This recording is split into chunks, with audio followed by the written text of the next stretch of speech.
I'd like to welcome you here today. First of all, just to explain the concept of what we're doing here. So this is an energy transition talk, and if this is the first one you're attending, this is actually a live podcast recording. So I'm really pleased you could be here for this unique experience. But yes, it will be published actually online at a later date. So that is the whole mission behind the energy transition talk. And of course, I'm the host of the podcast, and it's a pleasure to be highlighting some of the key issues that we're facing in the energy transition and that have really surfaced here during Enlit. And of course, one of those is digitalization and ensuring that our energy transition is actually a smart transition. And I'm really privileged to be joined by someone today who's going to unpack this a little bit more for us. And that is actually Sozon Kokkinaras, VP of Sales Eastern Europe from Trilliant. Trilliant, and please join me on stage. Thank you, Sozon. Thank you. Welcome. Thank you, Pamela. Thank you so much. Sozon, we're going to be talking about an important topic today, and that's how do we ensure the energy transition is a smart transition? And this is a big topic, but before we start delving into the nitty-gritties, tell us a little bit about yourself and about Trilliant. Thank you, Pamela. As you mentioned, my name is Sozon Kokkinaras. I'm the VP of Sales for Trilliant. I'm looking after the Eastern European market. That's a quite particular market, basically, compared to Western Europe. And I'm with Trilliant for almost 10 years now. I'm in the industry for almost 20 years since I started my career. And in Trilliant, we are a solution company that we are looking to help utilities and cities to their energy transition journey by providing software, hardware solutions, and services. And this is our goal and objective. You know, you mentioned that your focus is the Eastern European market. It would be quite interesting to get your insights. Is that very different to the rest of Europe? And if so, how? It's different from the perspective that it's still, in early stages of the energy transition. Western Europe, the countries with stronger economic power, they're progressing faster. And some of them, they are already in the implementation of the second generation of advanced metering infrastructure already, when a lot of the countries in Eastern Europe are still in the early stages of the first generation of this energy transition. Indeed, we are all starting from different starting points. So I think diving into the topic which we're talking about today, and that is how do we ensure the energy transition is a smart transition? Because at the end of the day, we need to become smarter, but are we not also becoming perhaps a little bit more vulnerable as well if we aren't careful? So yes, tell us, let's start with what is a smart transition? What is a smart transition? It's a good question. Thank you, Pam. So energy transition happens in many different levels, basically, in the space. We see utilities installing smart meters and sensors into the grid. We see utilities, first of all, trying to transition from the traditional fossil fuel power generation into more renewable energy as they're trying to achieve their net zero goals. They're installing the smart meters and other sensors into their grid. Then we see cities replacing their street lights with smart street lights. We see water utilities replacing their meters with smart meters. And we even see business owners, building owners and building managers converting their buildings into smart buildings to achieve their energy efficiency targets. So we hear the word smart in front of many nouns, right? Grid, meter, street light, even building. But the word smart or smart grid is not a new term. I first heard it maybe 17, 18 years ago when I was working as a young software developer for GE Energy, now GE Vernova. What makes it smart? It's really, in my opinion, the wise selection of two things, of the right partners and the right technology. And you need to select partners that they have the global presence and the global experience, and technologies that they're robust, scalable, and future-proof, and they don't just satisfy the current needs of an utility, but those of the future as well. Fair enough. And you touched on some of the things that are becoming smart, which is really exciting. And I can imagine there's a great deal of value to be had from going smart and from digitalizing. Tell us a little bit more about that. Where does the value lie? I mean, you mentioned energy efficiency as well.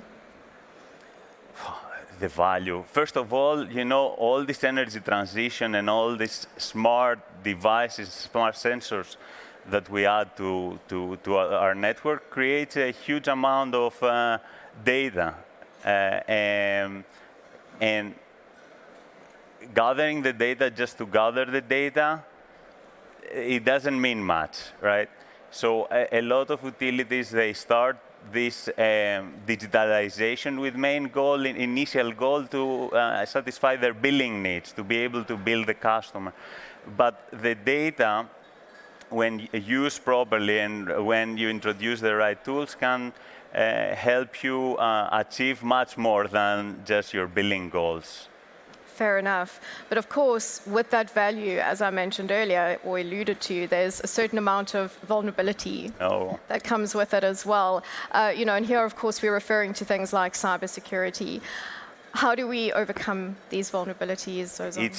It's a very good question. Thank you for bringing up this, because one of the concerns that I personally have, but I think most of the industry professionals, is that a lot of utilities, especially in Eastern Europe, and we see it a lot in Middle East as well, they make their investment decision and procurement decision purely based on the cost of the technology, based on price. So it's imperative, in my opinion, that regulatory bodies like a European Commission take measures to ensure that we reduce the risk of being vulnerable to such risk as cybersecurity and malicious attacks. So it seems as if you're suggesting it needs to come from a policy perspective first. It needs to start from policy. Because if it's down to the business or the utility, of course they want to invest as little as possible, if possible, right?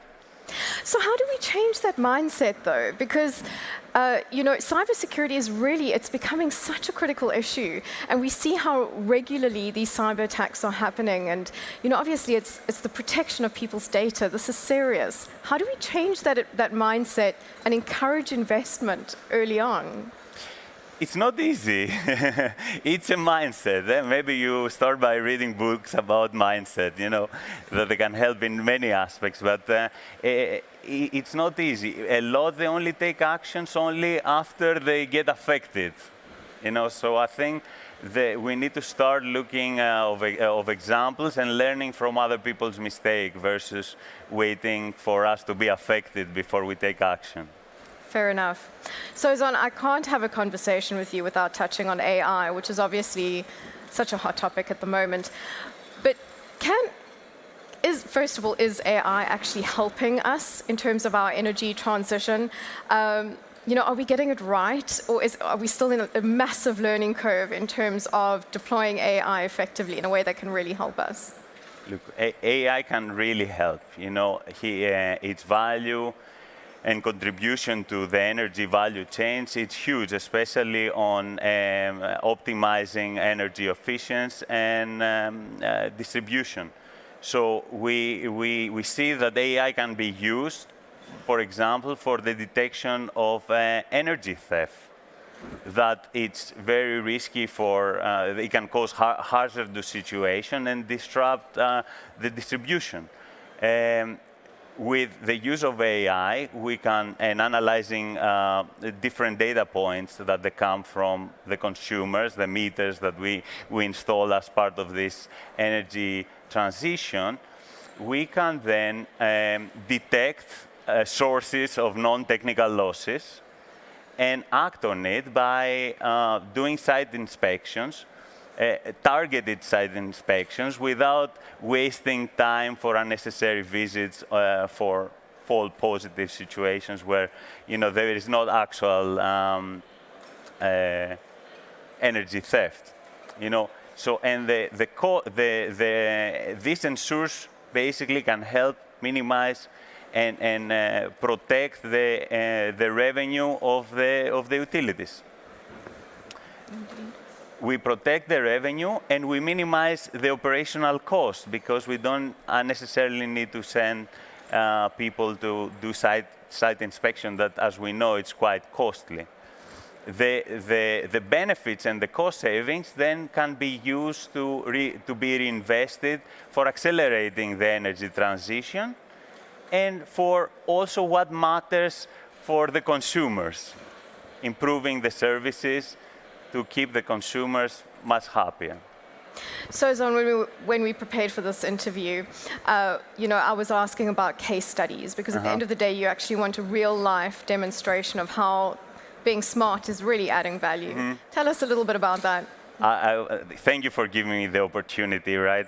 So we in Trilliant, we're very excited that recently we had the opportunity to work with an utility in the Caribbean. And the particular region has a big issue with non-technical losses. It's more than 20%. The percentage of technical loss is more than 20% of the energy consumed.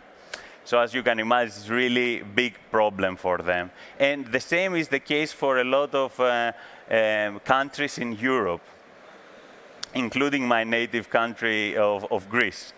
So we had the opportunity to work with the Caribbean utility, and we analyzed the data we received for a subset of their customers. The utility goals was to identify sources of non-technical loss, but with as little as possible false positives that would have led to unnecessary site inspections. So they provided 400 data for 400 customers where it was known to be sources of non-technical losses, and 400 the data of 400 customers that was random. They might have or might not have, but they didn't know that they had, right? And we ran those data through our analytics as a service for non-technical losses solution. And the result amazed us and amazed the utility as well, because our model was able to detect the sources and classify the customers as high risk or low risk for non-technical losses with an accuracy of 80%. And that's way higher than what is the normal in the market.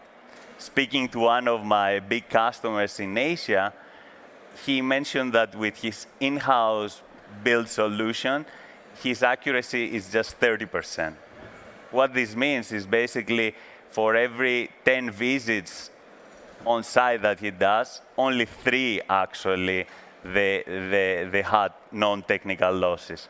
When by using the solution we provide, it will be only 2 out of 10 that will be a false positive. So this is the excited use case, and we're very pleased to launch this, in this Enlit Europe, to launch this solution. And if any of the DCOs that they're here today, they're interested in learning more and finding more about this solution, you can find us in the Trilliant booth that's just around the corner from this hall. Me and my colleague Christian will be very happy to talk to you and let you know more about the solution. Wonderful. I think I'm really glad that you could actually talk us through that, because it really illustrates the value of some of these smart solutions and that we can actually have a smart energy transition that is successful. Sozon, it's been a pleasure. We are unfortunately out of time, but thank you so much for joining us. The pleasure was all mine. Thank you, Pamela. And thank you, of course, to our audience. It was really wonderful that you could join us. If you enjoyed the talk, please feel free to subscribe to the podcast. It's the Energy Transitions podcast. You can find out more on enlit.world. Thank you so much. Thank you.